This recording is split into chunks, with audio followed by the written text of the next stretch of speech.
कार्तिक के पावन महीने में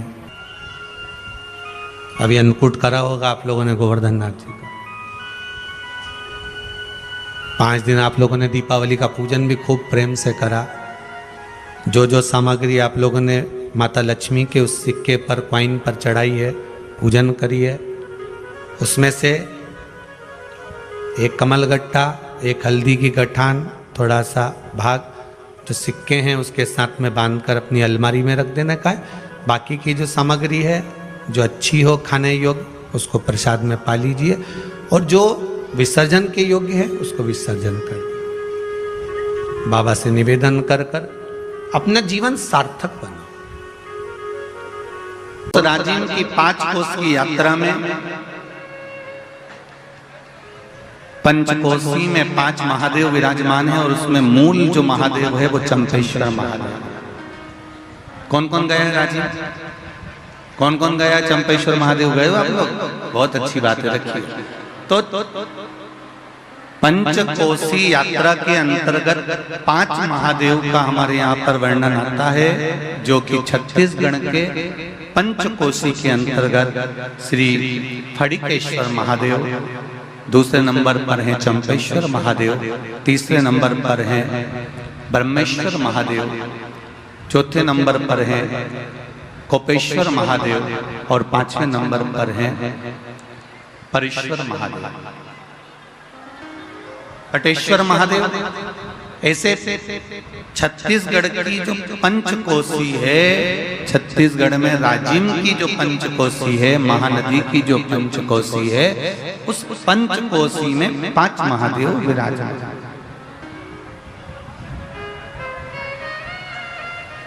और पंचकोसी के वो 5 महादेव में जो मूल महादेव का वर्णन किया गया है वो चंपेश्वर महादेव का किया गया।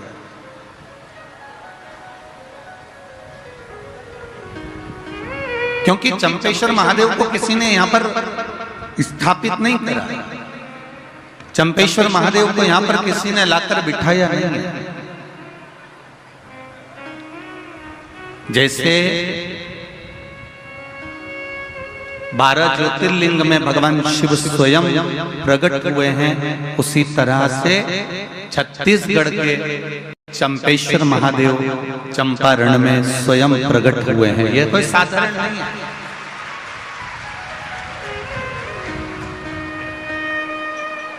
स्वयं प्रागट्यता है उनकी, स्वयं। मैंने तेरे ही भरोसे ओ बाबा, तेरे ही भरोसे हवा बिच उड़ती जावांगी, बाबा डोर हर को छड़ी नामे कटी जावांगी, भोले मैं तेरी पतंग, शंभो मैं तेरी पतंग। शिव उपासना का, भगवान शंकर की भक्ति का ये 5 दिवस जो हमको मिला हुआ है शिव महापुराण के रूप में, उस कथा को हम अपनी जिंदगी में उतार कर चलते हैं। और भक्ति के बिंदु को जब तक हम हमारे जीवन में नहीं उतारेंगे तब तक ये जीवन का आनंद नहीं होगा।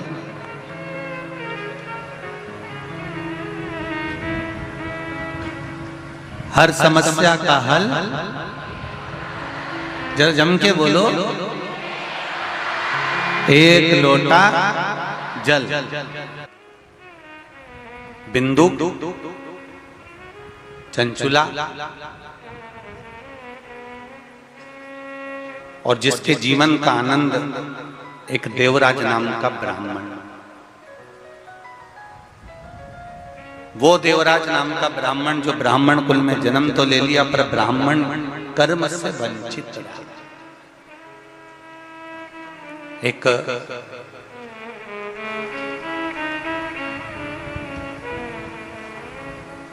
ब्राह्मण के कुल में अगर जन्म मिला है तो आप भगवत स्मरण अवश्य करिए और गलत कर्म से बचने का प्रयास करिए। जितने लोग आस्था चैनल पर कथा सुन रहे हैं, जितने फेसबुक यूट्यूब पर कथा सुन रहे हैं, और जितने लोग इस रायपुर की पावन धरा पर इस शिव महापुराण की कथा को सुन रहे हैं, उनसे एक ही निवेदन रहेगा, चाहे ब्राह्मण हो, चाहे क्षत्रिय हो, चाहे वैश्य हो, चाहे शूद्र हो,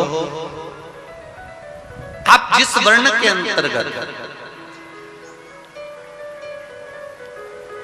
ये सब तो ब्राह्मण, क्षत्रिय, वैश्य और शूद्र का वर्ण तो हम निश्चित करें हैं, पर परमात्मा के यहां से जब जन्म हुआ, मेरे देव अधिदेव महादेव ने जब अपना अर्धनारीश्वर स्वरूप का दर्शन ब्रह्मा जी को कराया, तो ब्रह्मदेव को दर्शन कराकर भगवान ने ये नहीं कहा कि तुम्हें ब्राह्मण बनाना है, कि क्षत्रिय बनाना है, कि वैश्य बनाना है, कि शूद्र बनाना है। भगवान ने तो केवल अर्धनारीश्वर स्वरूप का दर्शन देकर कह दिया कि तुम्हें पुरुष और स्त्री का निर्माण, पुरुष और स्त्री का निर्माण।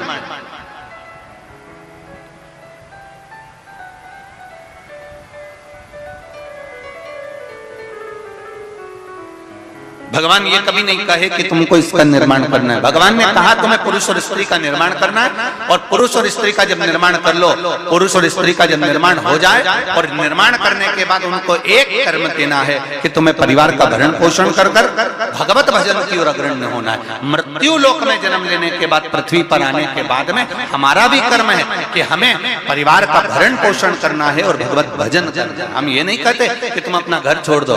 हमने कभी अपनी इस व्यासपीठ से नहीं कहा कि तुम गंगा जी के घाट पर जाकर बैठ जाओ। बोलो जी जी, कभी बोला कि गंगा के घाट जाकर बैठ जाओ, कभी कहा कि नर्मदा जी के घाट पर जाकर बैठ जाओ, कभी कहा कि किसी तीर्थ में जाकर बैठ जाओ, फिर वापिस मत आओ। शिव महापुराण की कथा कहती है किसी तीर्थ में जाने की जरूरत नहीं, तुम्हें कहीं एक जगह पर कहीं संत, साधु, सन्यासी, तपस्वी, साधक, उपासक, महात्मा, जोगी बनने की जरूरत नहीं है। शिव महापुराण की कथा कहती है सबसे बड़ा आश्रम होता है गृहस्थाश्रम।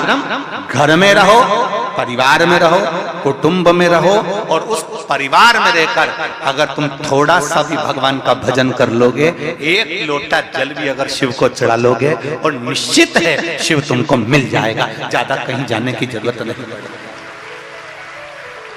और कोई तुमसे कहे कि तुम संत बन जाओ, साधु बन जाओ, तुम गंगा के घाट पर चले जाओ, तो उनके पांव पड़कर कह देना दादा तुम चले जाओ, हम नहीं, हमसे तो बने भी नहीं, क्योंकि ये मनुष्य की देह, मानव का शरीर है, बड़ा मुश्किल से मिला हुआ शरीर, और हम भगवत भजन करेंगे ये नहीं है। हम तो बस केवल थोड़ा बहुत भी नाम जाप कर लेंगे तो उतने में परमात्मा मिलेगा, ये निश्चित है। बिल्कुल निश्चितता है कि थोड़े से भजन से परमात्मा प्रकट हो जाता है। कलयुग केवल नाम आधारा, और सुमर सुमर नर उतरे पारा। कलयुग में केवल नाम की आधारशिला। आप कलयुग के अंतर्गत भगवान के भजन का, स्मरण का, मंत्र जाप का, नाम जाप का जितना स्मरण कर सकते हो उतना करो।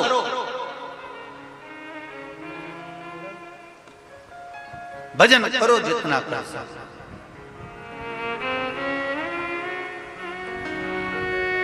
उसकी भक्ति में डूबे रहो।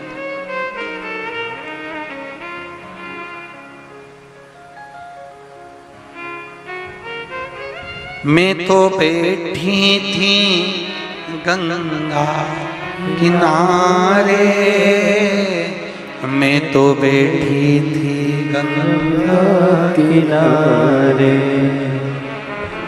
ऐसा दर्शन दिया ओ भोलेनाथ, आके दर्शन दिया ओ भोलेनाथ, मेरे ओ भोलेनाथ, ओ भोलेनाथ, मेरे ओ भोलेनाथ, ओ भोलेनाथ, दिल तुझको दिया ओ भोलेनाथ, दिल तुझको दिया ओ भोलेनाथ, ये क्या कर दिया ओ भोलेनाथ, ये क्या कर दिया ओ भोलेनाथ, मेरे ओ भोलेनाथ, ओ भोलेनाथ, मेरे ओ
डमरू बजाया, तूने सा डमरू बजाया।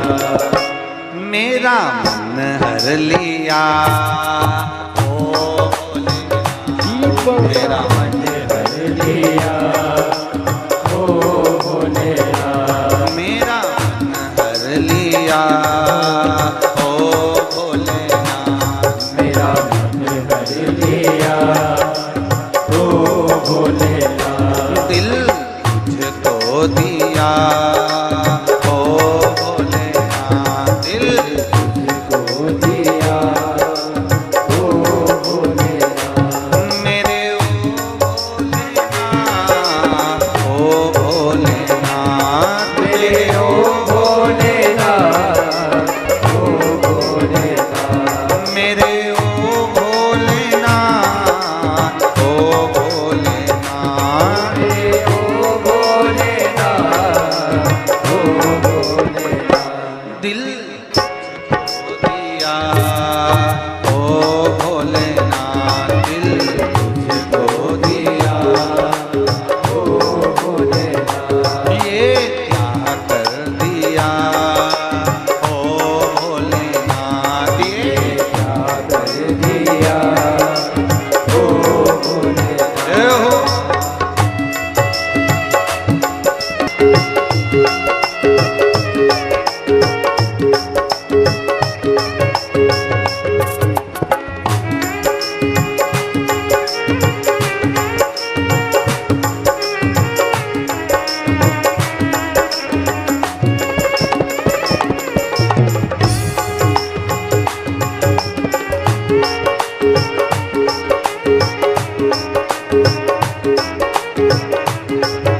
शंभो।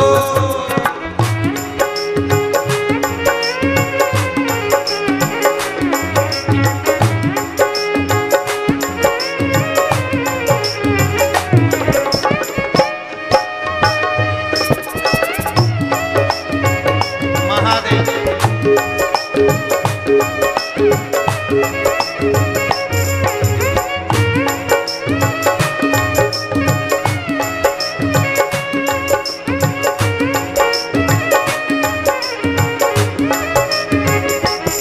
तेरे चरणों में ध्यान लगाया, तेरे चरणों में ध्यान लगाया। तेरे चरणों में ध्यान लगाया, तेरे चरणों में ध्यान लगाया। ओ तेरे चरणों में ध्यान लगाया, तेरे चरणों में ध्यान लगाया। तेरे चरणों में ध्यान लगाया, तेरे चरणों में ध्यान लगाया।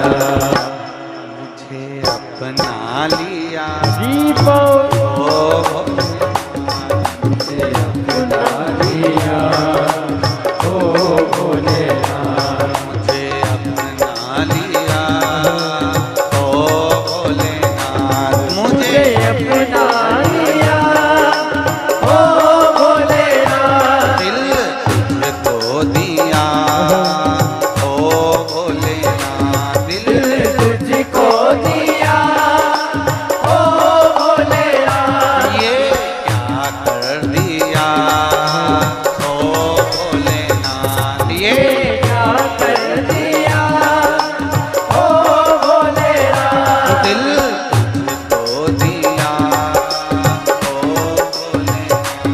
दिल तुझको दिया, ओ भोलेनाथ। दिल तुझको दिया, ओ भोलेनाथ। दिल तुझको दिया, ओ भोलेनाथ। हर हर महादेव। अपने स्थान पर बैठकर भगवान शिव के मूल मंत्र को जपेंगे। शिव महापुराण का जो मूल मंत्र है उसका करें और भगवान शिव से विनय करें कि बाबा आपके चरणों में बैठकर शिव महापुराण की कथा को श्रवण कर रहे हैं। भगवान शिव आपके चरणों में बैठकर भगवान शंकर की पावन कथा का रस तत्व ग्रहण कर रहे हैं। देवाधिदेव महादेव ऐसी कृपा करें, हमारे कार्य की सफलता हो और भक्ति का संचार, जिस कार्य के लिए हम शिव महापुराण की कथा श्रवण करने के लिए बाबा हमारे हृदय की वह कामना पूर्ण करें। सब भाव से बोलिए एक साथ। मौका मिला है रायपुर वालों, छत्तीसगढ़ वालों को कि भगवान के पंडाल में बैठ